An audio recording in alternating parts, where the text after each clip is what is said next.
Hi, and welcome back to my channel. In this DIY, I'm going to show you guys how to create this simple, easy, fast, and cheap pin board.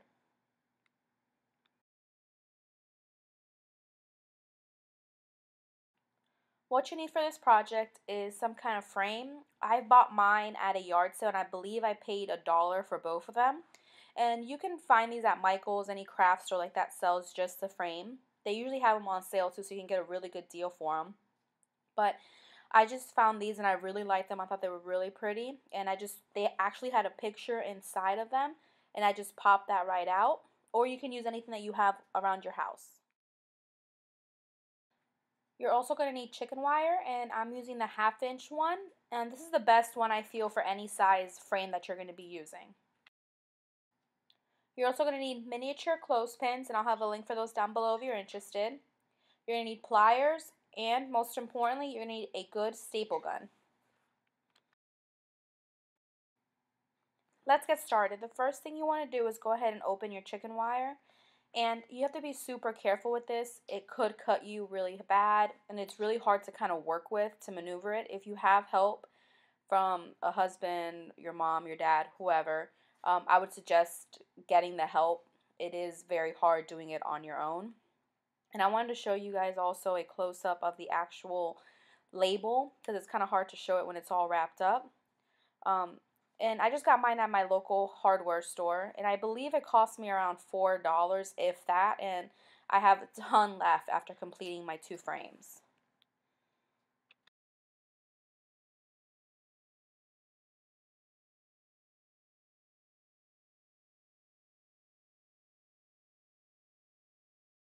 Now, I'm not sure exactly how they're all going to come, if they're going to be packaged differently or not. Mine had this wire around it that you see me cutting here, and you have to be really careful. Like I said again, this stuff is very sharp at the ends. It could be very sharp, and it's not really easy to handle. I found myself. But you want to be super careful, and once you start unwrapping it, if it does come the way mine came, it'll start to open up by itself, and it's kind of hard to keep it all in one tight, um, like wrapped up tight after you've opened it.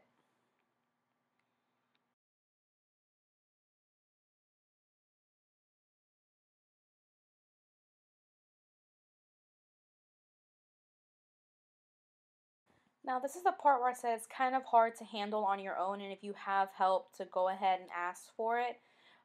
It doesn't stay down the way you want it. Even though it's metal and you think that it would stay, it's very hard to get it to stay down. I had a really hard time with this part. Um, but, I mean, I made it work, so obviously anybody can make it work. You just have to be really careful, because it could, you know, come back and hit you in the face or cut your arm or whatever. So just be really careful when you're using this. And I would suggest too, maybe working outside, or if you're gonna be doing it in your house like I did, I regret not laying down a towel or some kind of sheet, because when you cut the wire, it does lessen, like little flakes come off of it, and the wire itself is very dusty feeling, and I'm not really sure exactly what that is, but it would be a lot easier if I just had something that I could have just picked up and taken outside and kind of, taking care of it that way, instead of having to clean my table multiple times to get all the little dust particles off. Now, this is a part that takes a really long time. It's just because you have to cut it individually. If you guys find a way to cut one line faster, please let me know for the future. But this is just how I did it. And when I say longer, I mean it took me 5, 6, 7 minutes maybe, if that. You just have to be careful. And depending also on how big of a frame you're using, obviously depends, you're going to have to do it more often. I was lucky enough that I was doing smaller frames, so I didn't have to cut into it as much.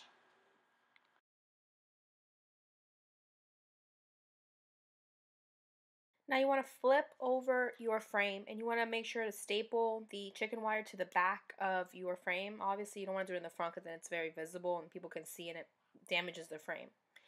The way I did my frame was that I put it over the top of the whole back, but if you can see closely to the frame, it does have an indent, kind of like where a picture would go.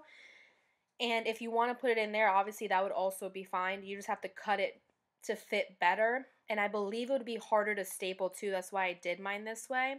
But if you have the time or the tools or the patience for it, then you can do it this way. I looked into it and it wasn't really a big difference for me to do it on the actual outside of the frame. But if it matters to you or you find an easier way of doing it, or your frame just has a bigger lip to it so it's easier for you to get in there and staple, then go for that too.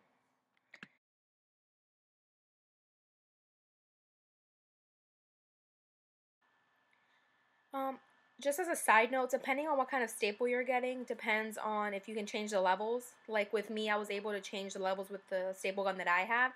So I was able to make the staples go in deeper so that the chicken wire would be tighter. So it just depends. Play around with your um, staple gun and you guys can figure something out. Now here I'm cutting it out just because I found that it was easier for me to cut it out and then staple it than it was to staple it and then cut it. So it just depends on whatever you prefer and how big your picture frame is, whether you have help or not.